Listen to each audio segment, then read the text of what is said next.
ಚೆನ್ನಮ್ಮನ ಕಿತ್ತೂರಿನಲ್ಲಿ Balagar ಓಣಿಯ college ರಸ್ತೆ ಅಗಲೀಕರಣಕ್ಕೆ ಸ್ವಪ್ರೇರಿತವಾಗಿ ಮನೆ ತೆರವುಗೊಳಿಸಲು ಮುಂದಾದ ಮನೆ ಮಾಲೀಕರು ಏನು ಹೇಳ್ತಾರೆ ಕೇಳೋಣ ಬನ್ನಿ. ಮಾಡಲ್ರಿ, ರಸ್ತೆ ಆಗಲ್ ಮಾಡ್ರಿ, ಚಲೋನ ಎಲ್ಲರಿಗೂ ಮಾಡಲಿ, ನಮ್ಮ ಸಹಕಾರ ಐತಿ.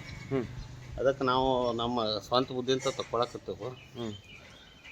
ಮತ್ತೀಗ ನಾವು ಬಾಡಿಗೆದು ಬರ್ತಿದ್ವು, ಬಾಡಿಗೆ ಬರ್ದಂಗೆ ಆತು. ಅದಡ್ದವ್ರು ಗಟ್ರ ಕೆಲಸ ಮುಗಿಸಿ ಕೊಡ್ರಿ. ಆ ಕಡೆ ಈ ಕಡೆ ಎಲ್ಲಾರ್ದು ಅವ್ರು ಇವ್ರು ಅಂದ ಸರಿ ಸಮನಾಗಿ ನೀವು 30 ಫುಟ್ ಮಾಡ್ತಿರೋ 40 ಫುಟ್ ಮಾಡ್ತಿರೋ ಮಾಡ್ರಿ.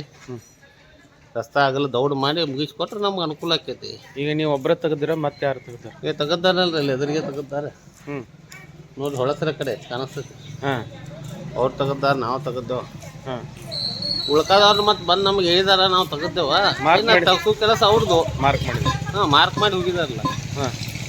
ಪಂಚಾಯತಿ ಮೆಂಬರ ಮುಂದೆ ಕಾಂಟ್ರಾಕ್ಟರ ಬಂದು ಮಾರ್ಕ್ ಮಾಡಿ ಹೋಗಿದಾರು. ಅದ್ರ ಪ್ರಕಾರ ನಾವು ನೋಡಿ ನಮ್ಮ ಜಾಗ ತಗೊಂಡಿವ್ರಿ. ಮಾರ್ಕ್ ಮಾಡಿದಲ್ಲಿ ಮಟ ಅದು ಆದಷ್ಟು ದೌಡಾಟ ಮುಗಿಸ್ಕೊಡ್ರಿ. ನಮ್ಗೆ ಉದ್ಯೋಗ ಮಾಡಕ್ಕೆ ತೊಂದರೆ ಆಗತ್ತದ್ರಿ.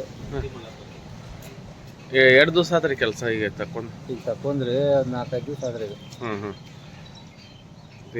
ಪಂಚಾಯತ್ ಇವ್ರು ಹೇಳಿದ್ರಿ ಮೆಂಬರ್ ಹೇಳಿದ್ರೆ ನಮ್ಮ ಓಣಿ ಮೆಂಬರ್ ಹೇಳಿದ್ರಿ ತಗೋತೇವ್ರಿ.